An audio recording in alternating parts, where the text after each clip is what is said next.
Go to Google and type Rathod's IAS. Then you can see our website, Rathod's IAS Academy. There you have to click on login or register in the blue color. So if you have not registered yet, you have to click on do not have account and fill the details. So once you have login, click on the courses. There you can see course list. And in this course list, you can see wide range of courses. Hi, this is Usha. Welcome to Rathod's IAS classes. Today in this lecture, we are going to see current affairs of 2nd July 2022. So let's get started with our discussion and let us try to see today's quote. So today's quote is regarding education. So the quote is, education is simply the soul of a society as it passes from one generation to another generation. So why we say that for addressing challenges like poverty, hunger, so we need to focus on education, because actually it is a societal soul of a society, so that it mainly passes from one generation to another generation. So because of this, education is mainly called as a society soul, so that it can be passed from one generation to another generation, and to address some challenges like poverty, malnutrition, and even some social evils. Yes, we need to focus on education. So education is one important thing that we can promote to address the challenges in our society. So if you are talking about the first article, it is mainly talking about CDRI, that is Coalition for Disaster Resilient Infrastructure. So this topic is important from your disaster management. So why we need to talk about this Coalition for Disaster Resilient Infrastructure? So as you all know, India, which is mainly vulnerable for a number of disasters. You can talk about earthquake, you can talk about floods that we are facing in this Assam, okay, and even recent earthquake which mainly happened. And we are seeing there are a number of cyclones which occurred in this Bay of Bengal and Atlantic and Arabian Sea. So because of this, it is having impact on eastern coast and as well as western coast of India. And not only that, because of climate change, now you are seeing there is droughts and even there is increasing of sea level rise.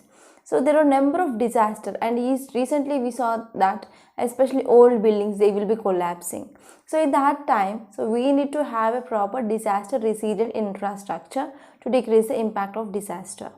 So here this topic is important from your disaster management, which mainly comes under your GS paper 3. And this topic is important from your mains point of view, and from prelims also you can get some statements regarding the CDRI. So now let us try to see the context. If you see context, it mainly says that Union Cabinet approves categorizing the Coalition for Disaster Resilient Infrastructure. So Union Cabinet which mainly approves categorizing this CDRI. So it is an international organization. So here what is the important thing that you have to remember? So here you have to remember about the categorization. Okay, categorization of this CDRI.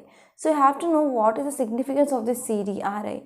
So why we need to go for categorization? So if we're talking about categorization, so it will be very much helpful for expert consultations. So first important thing here is it will be helpful for this expert consultations. It would also help in delegating experts to other countries that are particularly vulnerable to disaster risk or require assistance with the post-disaster recovery, as well as bringing some experts from the member countries to India for similar purposes. So here what happens, so whenever we are going for categorizing of the CDRI, so that will be helpful for especially we can delegate our expert to the other countries, especially to know about the vulnerabilities to disaster risk, and if there is any requirement of assistance, and even regarding this post-disaster recovery, and even we can bring the experts from the other countries to India for the similar purposes. And next one here is, so this categorizing will be also helpful for making of this technical expertise available to assist countries in developing this resilient infrastructure in accordance with their disaster, climate risk, and as well as resources. So in all these areas, so this will be helpful. Okay, for example, developing of resilient infrastructure, and even regarding disaster and climate risk and resources. So in these areas, and it will be also helpful to provide assistance to countries in developing appropriate risk governance agreements, and even resilient infrastructure strategies. So regarding this governance arrangements and even resilient infrastructure, so in these areas also, so it will be helpful. And next one here is, it will be helpful for enhanced funding and cooperation. So it will help in deploying funds globally and receiving contributions from member countries for the CDRI activities. So it will be helpful for deploying the funds globally and receiving contributions for member countries. And it will be also helpful for providing possible assistance to member countries in upgrading their systems, and will be also helpful to ensure disaster and climate resilience infrastructure as well. And we are also can focus on the sustainable development goals, Paris Climate Agreement, Sendai framework for disaster risk reduction. So if you're talking about this international engagement, so it will be very much helpful for developing disaster resilient infrastructure, such that it will be also providing opportunity for Indian scientific and as well as technical institutions as well. So we're talking about some facts regarding the CDRI. So what is the CDRI talks about? So actually the CDRI, it is global partnership. Okay, so it is a global partnership of national governments and as well as United Nations agencies and as well as programs. And even we will be talking about multi-development banks and as well as financing mechanisms in private sector and even academic and research institutions. Okay, CDRI is global partnership of national governments and United Nations agencies and programs, and it also includes multilateral development banks, financing in mechanisms in the private sector and as well as academic and research institutions. And what is the important aim of this CDRI? Mainly to increase infrastructure resilient system. Okay, and we need to have this resilient infrastructure to climate and as well as disaster risk, and we need to ensure proper sustainable development. Actually, the CDRI, which came into picture in 2019, okay, and actually if you see, it is a government of India's second major global initiative after ISA, that is International Solar Alliance, where we are mainly focusing on this renewable energy, that is solar energy. And this is the second India's major global initiative, and we are mainly trying to focus on this climate change and as well as disaster resilience issues. So this is about this topic. And now let us try to see the question which appeared in 2016 in your prelims. Sustainable Development Goals, they were proposed in 1972 by global think tank that is called as Club of Rome. And next one is Sustainable Development Goals to be achieved by 2030. So only the second statement is correct, and we came up in year 2015.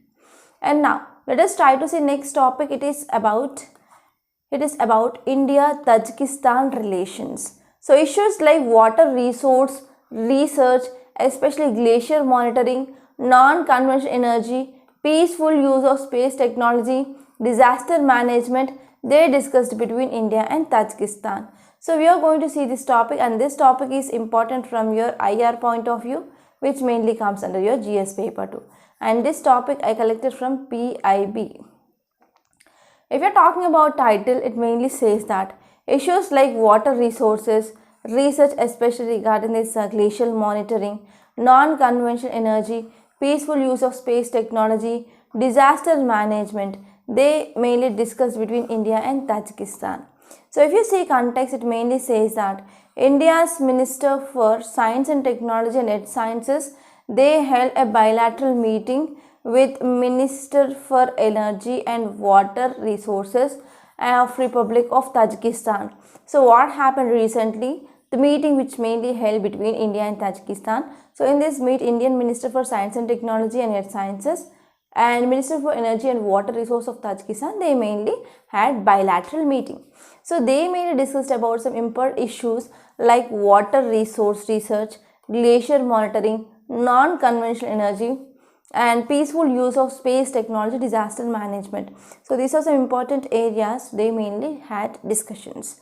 So if you see details, if you are talking about the development assistance, so with a grant of $0.6 million, that is mainly in this IT, that is Information Technology Center, which mainly commissioned in 2006 between India and Tajikistan. So actually India also providing a lot of assistance to this Tajikistan, and the project which mainly ran for a full hardware cycle of 6 years, and it trained almost first generation IT experts in the government sector in Tajikistan. So with this grant it mainly helpful mainly to train IT experts, and the project it is for setting up of computer labs in 37 schools in Tajikistan. It was completed and delivered in August 2016. In August 2016 we also came up with setting up of computer labs in 37 schools in Tajikistan. So if we talk about humanitarian assistance between India and Tajikistan, so in 2009 here US dollar 2 lakh cash assistance which has been given by India to overcome damage which mainly caused by floods in Tajikistan. And even there was a polio outbreak in the southwest Tajikistan. India provided 2 million doses of oral polio vaccine through this UNICEF in 2010, that is in 2010. And next one is regarding this human capacity building. Since establishment of Indian embassy in 1994, Tajikistan has been a beneficiary of the Indian Technical and Economic Cooperation Program. Okay, so here since the establishment of Indian embassy in Dushanbe in 1994, here Tajikistan has been a beneficiary of Indian Technical and Economic Cooperation Program. And even in 2019, very recently, so India came up with this India Central Asia Dialogue Process. And if you are talking about in area of trade and economic relation, so Indian experts to Tajikistan mainly consist of pharmaceuticals. So because of this, India it is called as India it is mainly doing some excel in this pharmaceuticals. Next one is medical preparations, cane or beet sugar. Next one is tea, handicraft and machinery. So these are some important exports to this Tajikistan from India. So if you're talking about Indian pharmaceutical products, they occupy approximately 25% of this Tajikistan market. And next one is different types of ores, slag and ash, aluminium, organic chemicals, herbal oils, dried fruits, coconut. They are also exported to India by this Tajikistan. And in 2018 we came up with memorandum of understanding, especially in areas of peaceful use of the space technology, disaster management, renewable energy, agriculture research and education. So if we're talking about cultural and as well as people to people relations, so there is a deep rooted historical and cultural linkages which mainly help to expand and to widen relationship to a new level. Yes, we have good historical and as well as cultural linkages, and cooperation between the two countries encompasses all aspects of human endeavor, and they will be having some special focus on military and defense ties. Okay, so this is about areas of cooperation between India and Tajikistan. So if you are talking about the Central Asian map, so the biggest country of the Central Asia is Kazakhstan, and here we have Uzbekistan, Kyrgyzstan, Turkmenistan and Tajikistan. So here we have this Tajikistan on right side and Turkmenistan on left side. So you have to remember these 5 countries for sure. And one question which appeared in the recent 2022 prelims here is, consider the following countries: Azerbaijan, Kyrgyzstan, Tajikistan, Turkmenistan, Uzbekistan. Which of the above have borders with Afghanistan? So you can also add here Pakistan. Okay, here you can also add Pakistan. And if you are talking about the answer here, so Azerbaijan, which is not at all sharing this boundary. So if you know this one fact, then you can easily guess the correct option, that is 3, 4 and 5. So now let us try to see next topic. So this topic I collected from AIR. So this article which is mainly talking about Udyami Bharat program. So title says, Prime Minister Modi launches several schemes and programs at this Udyami Bharat program in New Delhi and gives away National MSME Awards. So Prime Minister Modi launches several schemes and programs at Udyami Bharat program in New Delhi, gives away this National MSME Awards. So here you need to focus on what is this Udyami Bharat program. So this might be important from your prelims. And this topic is important from your GS paper 2 under governance. So if you see context, it mainly says that our Prime Minister, he mainly launched several schemes and programs at Udyami Bharat program in New Delhi. Okay, so our Prime Minister Modi ji, he launched several schemes and programs. So if we are talking about some facts regarding this Udyami Bharat program, so during this event, our Prime Minister, he launched a Raising Accelerating MSME Performance Scheme, that is RAMP scheme. So here this RAMP scheme, which is mainly focusing on this MSME performance, that is micro, small and medium enterprises. And they are also focusing on this capacity building. They are also focusing on this capacity building for first time MSME exporter scheme. Okay, and here our Prime Minister, he also added that Centre has increased the budget by more than 650% in the last year to strengthen this MSME sector. Yes, we got number of schemes under this MSME sector for the development of this MSME. Why we are focusing on this MSME? As you all know that these are like powerhouse, I can say, they are going to generate large amount of employment. So actually we are facing one important challenge, that is unemployment. So in this condition, providing employment is also one of the greater challenge for the government. So it is mainly focusing on this MSME sector. And next one is a resilient fund of 50,000 crore rupees has been released for the sector. And next one is our government, which also decided mainly to come up with this 200 crore rupees, okay, mainly for the reservation for this MSME. And next one is government came up with this ECLGS.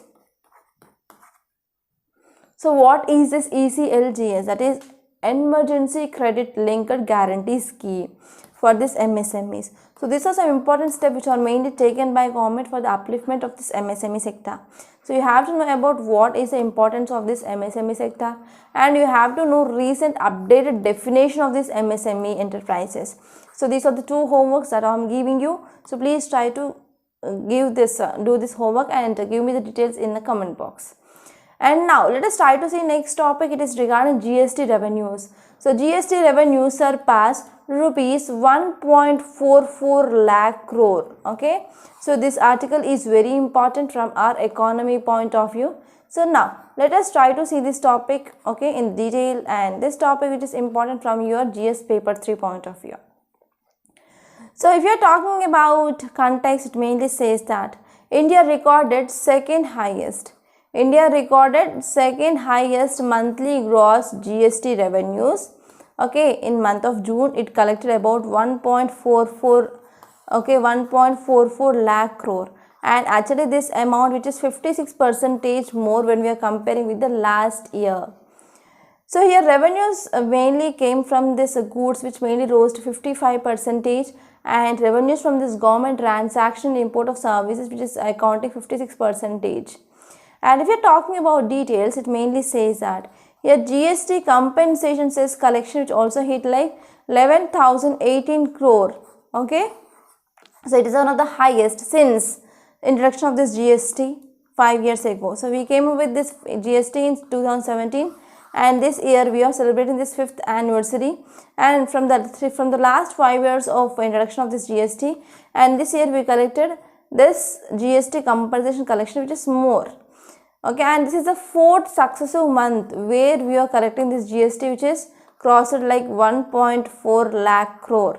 Okay, and if you are talking about some facts regarding this GST, so GST Day, which is mainly observed to commemorate the implementation of this goods and service tax. Okay, so we came up with this goods and service tax in 2017. So this day when we came up with this implementation of the GST, which is mainly celebrated as this GST Day. And this GST Day was first observed on July 1st, 2018. So it mainly marks the first anniversary of this implementation of this new tax regime in India. So if we are talking about when was this GST launched, so GST launched in July 1st, 2017. Okay, and this GST, which mainly replaced old indirect tax regime in India, and it mainly came up with idea, that is one nation, one market, one tax regime. So here this year 2022, which mainly marks 5th anniversary. So we are talking about what are the objectives of this GST. So the important objective of this GST, it is to mainly eliminate the cascading effect. So we are mainly focusing on eliminating the cascading effect of taxes, and we are also mainly focusing on to expand or to increase the base of taxpayers in India. Okay, whenever there is simplification of this tax process, yes, that will increases the base of this taxpayers. So these are the some aims of this introduction of GST in India. So if we're talking about next article, which is talking about here, DRDO carries out test flight of autonomous UAV, okay, so unmanned aerial vehicle. So DRDO, which mainly carries out test flight of autonomous unmanned aerial vehicle. So this topic is important from your GS paper 3 under science and technology. So now let us try to see this topic in a very great detail. So if you see context, it mainly says that the Defense Research and Development Organization, that is simply DRDO. So DRDO successfully carried out maiden test flight. So it mainly went for the test flight of this new unmanned aerial vehicle. Okay, so here if you are talking about the details of this test, so they mainly test about operation, how it is working, whether it is going in a perfect flight or not. So the first important point here is, so in this test they found that it is fully autonomous mode, an aircraft which mainly exhibited a perfect flight including takeoff and as well as waypoint navigation, and there is a smooth touchdown as well. And this flight which mainly makes a major milestones in the terms of providing critical technologies, and even it is mainly focusing on development of future unmanned aircrafts, and it is also having some significant steps towards self-resilience in the strategic defense technologies as well. Okay, they are mainly focusing on major milestone. Okay, they are mainly focusing on critical technologies, and they are also focusing on development of future unmanned aircraft, and we want to become self-reliant in this strategic defense technologies. That will be helpful for Make in India as well. So here it is a reduced size autonomous aircraft which mainly providing various technologies for autonomous aircraft, and they are mainly focusing on even the development and resilience, self-resilience, etc. And this UAV, that is unmanned aerial vehicle, which mainly designed and developed by this aeronautical development establishment as well. So if you are talking about earlier, we came up with a number of developments. For example, we came up with this Rustam 2, which is indigenous medium altitude long endurance, and it is mainly under development, and these are some important developments that we can see in this defense sector. So now let us try to see next topic. It is regarding Puri Rath Yatra. So lakhs of devotees throng Puri to attend annual Rath Yatra. So this article will be important from your GS paper 1 under art and culture. So this topic, it is very important, and you can get a prelims question from this topic. So now let us try to see this topic in a very great detail. So if you see context, it mainly says that lakhs of devotees, they thronged the coastal town of Puri town to witness annual Rath Yatra, where 3 decorated chariots of siblings deities, that is Lord Balbhadra and as well as Jagannath and as well as Devi Subhadra, they were towed in front of 12th century Sri Jagannath temple on Friday. So what happened because of this Jagannath temple Rath Yatra? So there are a number of devotees, lakhs of devotees, they mainly entered into this coastal town of this Puri town. Okay, and actually in this event, here 3 decorated chariots of siblings, that is Balabhadra and Jagannath and as well as Subhadra, they will be towed in front of this Jagannath temple.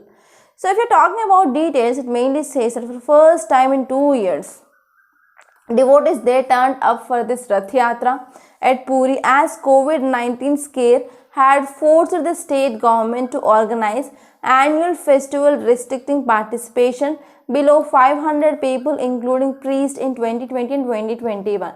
So in 2020 and 2021, so there was a COVID-19. So because of this, here state government came up with celebrating of this annual Rath Yatra with a very less population of about just 500 people including priests. Okay, in 2020 and 2021. And now what happened? Now we can see some lakhs of people, they came to this city, this town. Next, if you are talking about here to control this crowd, so there were a number of steps which were mainly taken by government. For example, to go for the crowd management, so they are mainly deploying the police forces. And next one here is the Ministry of Railway also announced that they are going to run over 200 special trains to this yatra. Okay, so in this way, her government will be also taking the enough steps mainly to not to cause inconvenience to the general public. So if we are talking about some facts regarding this Rath Yatra, so this Rath Yatra is also called as Chariot Festival. Actually, it is a Hindu festival which mainly associated with this Lord Jagannath at Puri in Odisha. So this festival, which is mainly celebrated on the second day of Shukla Paksha of Ashad. And actually it is the third month according to this Oriya calendar. Actually this is a 9-day event.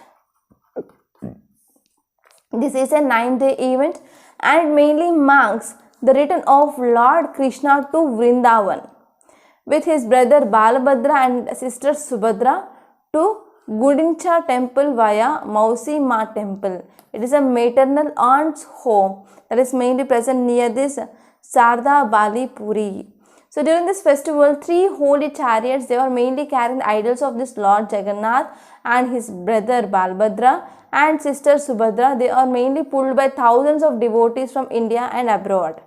So if we are talking about some facts regarding this Jagannath temple, so this temple which mainly believed to be constructed in this 12th century, okay, and mainly built by Anantavarman Choda Ganga, okay, Choda Ganga Deva, who mainly belongs to this Eastern Ganga dynasty.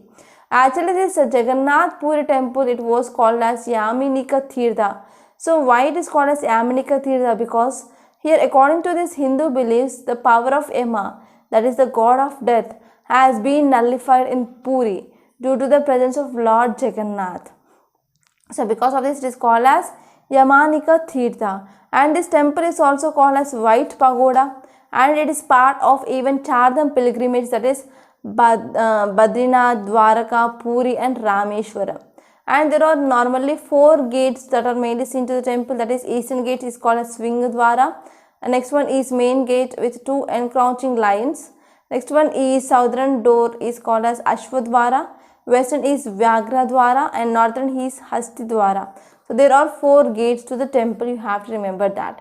And if you are talking about architecture of this temple, so temple architecture, if you have go through your art and culture, we will be having Nagara style, Dravida style and as well as Vesara style.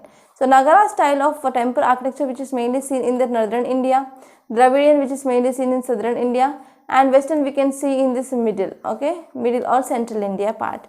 So here this temple which is a Puri Jagannath temple which is mainly belongs to this Nagara style of temple architecture.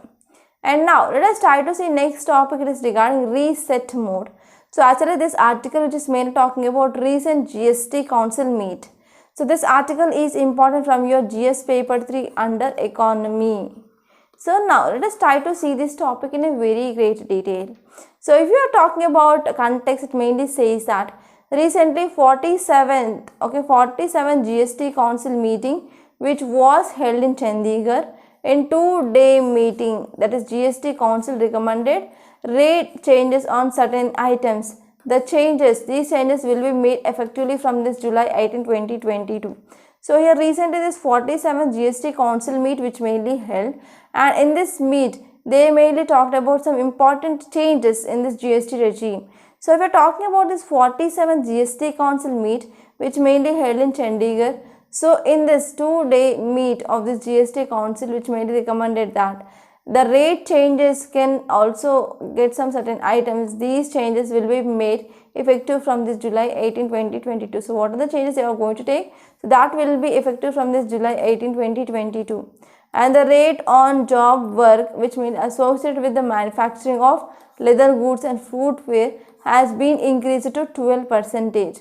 Okay, so here this article which mainly says that is the recent GST council meet which mainly says that the rate of job work associated with this manufacturing and even leather goods and footwear which had been increased to 12%. And the rate on works which mainly contract for the roads, rails, metro, bridges and sanatorium, the affluent treatment plant, so they are mainly increased to 18%. And next one is GST council has decided to rationalize tax rates on certain goods and services to remove an inverted duty structure. So inverted duty structure means nothing but there is high tax on raw materials compared to that of final goods. So because of this, whenever there is high tax on these raw materials, that will lead to increase in the cost of manufacturing. Okay, and next one is the rate on this petroleum and this coal based methane, which made raise it to 12% from 5%. And this GST council, which mainly proposed to levy 28% of this GST on this casinos, horse racing, online gaming, and as well as lottery, etc. So if we're talking about some facts regarding this GST council, it is a constitutional body and it mainly came under Article 279A of Indian Constitution, and mainly introduced by in Constitution through this 101 Amendment Act. So 101 CAA, that is Constitutional Amendment Act. So through this 101 Constitutional Amendment Act, we came up with this introduction. Okay, and next one here is GST Council, which mainly chaired by Union Finance Minister, and other members under this GST Council includes Union State Minister of Revenue or Finance, and even other ministries in charge of finance or taxation. And if you are talking about some important recommendations which are mainly made to union and state government on this issue which are related to this goods and services tax. So if there is anything that need to be changed, so this GST council will be giving the directions, and every decisions of this GST council must be taken by majority not less than 1/3, okay, 3/4 of weighted votes and members who are present. So we're talking about weightage, so 1/3 of votes which are mainly cast by central government and 2/3 of the votes which are mainly casted by this state government. Okay, so this is about this topic in detail. And now let us try to say today's questions. So first question is regarding ancient Indian philosophies. So first one is Sankhya, second one is Nyaya. So according to the Sankhya philosophy, the presence of divine agency is not essential to the creation of world. Yes, this statement is correct. And this one is the Nyaya philosophy, salvation can be attained through acquisition of knowledge. Yes, this statement is correct. So if you are talking about incorrect statements, there is none. That is fourth option is correct answer. And next question is regarding Sangam literature. So Sangam literature, which mainly portrays social and economic conditions of time with remarkable witness. So which of the following statements are correct regarding the Sangam literature? Sangam literature belongs to uniform period, but it mainly evolved through centuries. So this statement is incorrect. Next one is Sangam literature consists of poems based on the themes of Akam and Puram. Yes. Next one is Tolkappiyam, which mainly treatises this Tamil grammar. Yes. So that option is 2 and 3. 1 is incorrect. And today's questions are, the first one is regarding Kushnas, second one is regarding Mauryas. So try to read these questions and give me the correct option in the comment box. And now let us try to see a small announcement. We in Rathod size, we came up with this mains answer writing course, and this course it is going to be started from tomorrow, that is July 3rd. So here the registrations will be open till July 10th. So if you want to join this course, so please join this course as soon as possible, as early as possible. So this will be very useful. And here you can see in this picture, this is the mode of correction or evaluation of your answer. And one more thing here is, so you are giving you weekly targets. So based on that weekly targets, daily you can get one question. You are going to write one answer for the question, and if you are sending your question to our email ID, there will be evaluation. And please hurry up and try to join this course, and you can't get this type of course anywhere. Okay, so now let us try to see today's Hindu PDF. So before that, we also came up with this foundational course, and if you want to take individual course like ethics, only geography, history, like that, you can take the individual courses as well. So if you want to watch the demo video, so please visit our website rathodisacademy.com, and later on you can go for purchasing of these courses. And now let us try to see today's Hindu newspaper PDF. So this is our today's Hindu, and now let us try to see the first topic. So the date of this paper here is July 2nd, and this is Delhi edition. So first topic, it is regarding GST revenues. Okay, I discussed this topic. And if you move forward, you can see here government announces project to clean Yamuna. So actually you know that this Yamuna river, it is one of the most polluted river, and we saw number of reports regarding microplastics are also present in this Yamuna. And there is a frothing which is mainly happening because of effluents. If you see here, Delhi government which mainly said that it will upgrade 6 sewage treatment plants in the city, and they are going to lay sewer lines in 4 villages such that it will be helpful to reduce the pollution in this Yamuna river. And these sewer lines will be laid in the parts of Burari, Najafgarh, Shikpur, Dioli, etc. Okay, so this is about this topic, and you have to know about what are the reasons for this pollution in this Yamuna river. And as far as plastic ban violates to face penalties Jain term, which mainly said by this Global Rao. So here Delhi Environment Minister, he said that the people who are mainly violating the banning of this single use plastic, okay, then they will be getting hefty fines. And if you move forward,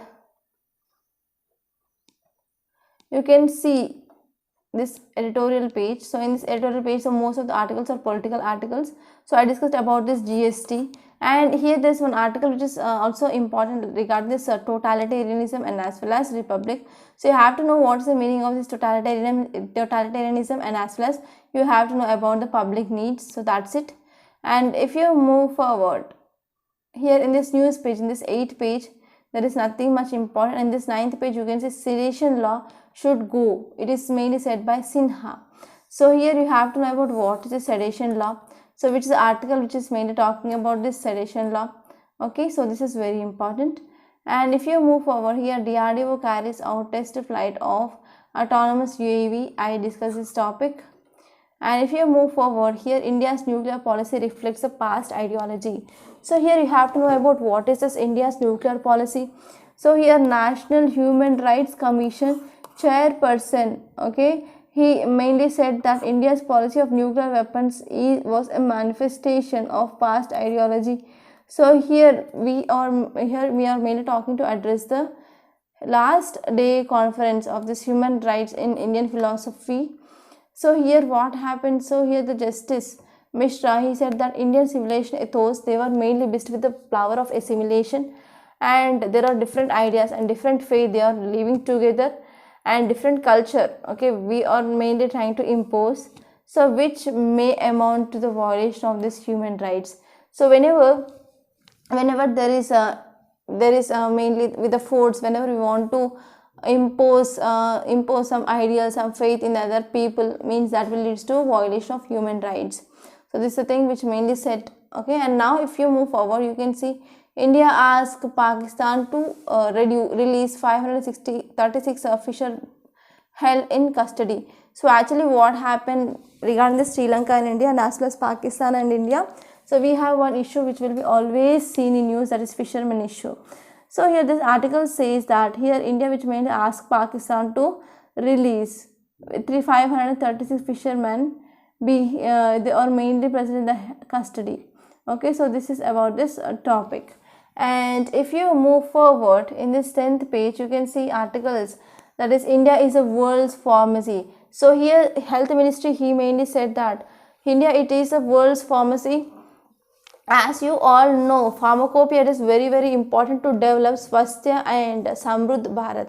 So actually pharmacopoeia is one of the important book that is mainly present in every country. For example, we have US pharmacopoeia, we have European Union pharmacopoeia, and in India we have Indian pharmacopoeia. So this pharmacopoeia which is mainly contains some formulas through which we can go for preparation of medicines, right? So pharmacopoeia, it is very much important to develop Swasthya and as well as Samruddh Bharat, and we are mainly going to maintain some standard quality of our medicines, vaccines, and as well as development, etc. Okay, so this is about this topic which is mainly calling about this Indian pharmacopoeia. And next topic, it is regarding Rath Yatra. I discussed this topic. And if you move forward in this business page, you can see government hikes duty on this gold to cushion rupee. Okay, so here we are mainly focusing on ban of this gold actually. Okay, so here what happened, government which mainly hikes the duty on the gold to cushion rupee. So as you all know, there is a downfall of value of rupee, and there is increasing of especially I can say like value for the dollar. So value for the dollar which is mainly increasing, the value for the rupee, it is decreasing. So because of this, recently Russia came up with one important initiative, that is it mainly came up with the ban of gold. right? So here what happened, so in India also, especially to increase the value of rupee, so we are mainly hiking the duty on the gold. Okay, so here if you see the introduction, it mainly says that to curb surge in gold imports. Okay, whenever we are importing means we need to pay in the forex reserves. So whenever there is increasing of imports means we can say there is decreasing of forex reserve, and that will lead to increasing of demand for the dollar. And whenever there is increasing of demand for the dollar, that will be having decreasing of value of rupee. So mainly to control this, we came up with this higher gold import duty here. Okay, because we are mainly coming up with higher gold import levy is expected to help in India's raising current account deficit. Okay, so mainly to control this current account deficit, we are mainly going for imposition of this high gold import levy. So in this way we can decrease the import of this gold, such that here what happened, we can strengthen our rupee. And next topic is regarding PMI hints manufacturing slow to 9-month low. So this article is very important regarding your economy. So here you need to focus on this purchasing manager index. So here this article says that price pressures dampened here growth of India's manufacturing sector. So because of this growth of this India's manufacturing sector, it is mainly having some impact on especially PMI. Okay, so because of this price pressure which mainly dampen this manufacturing, so whenever there is increasing of price for the raw materials, yes, automatically the demand for these goods and services in the market will be decreased, because your manufacturers, they will also going to add some cost on that. And if you see here this article which mainly says that here PMI, purchasing manager index, which is mainly sliding to 53.9 in June, and it was like 54.6 in the May here. So because of inflation, there is no proper demand in the market, that led to decreasing of output from these manufacturing units. So if we are talking about this PMI, we will be having the scores 0 to 100, and we are taking the 50 here. 50 means there will be no change. If there is more than 50 means yes, there is expansion, and if it is less than 50 means there is contraction. Okay, so these are some important articles that appear in our Hindu newspaper. So by this I am concluding. And one thing I want to say is, please subscribe to Rathod IAS Academy, and don't forget to like, share and comment my videos, and whatever the course that we are offering, so please try to get at least a demo, such that you can understand how this course goes on, how the topics are dealt with. And one more thing here is, if you have any doubts, you can call me on this number 8074765513. And one more thing here is, if you want to get the PDF of this class, you can join the Telegram channel. The link is given in the description box. So by this I'm concluding. Thank you so much.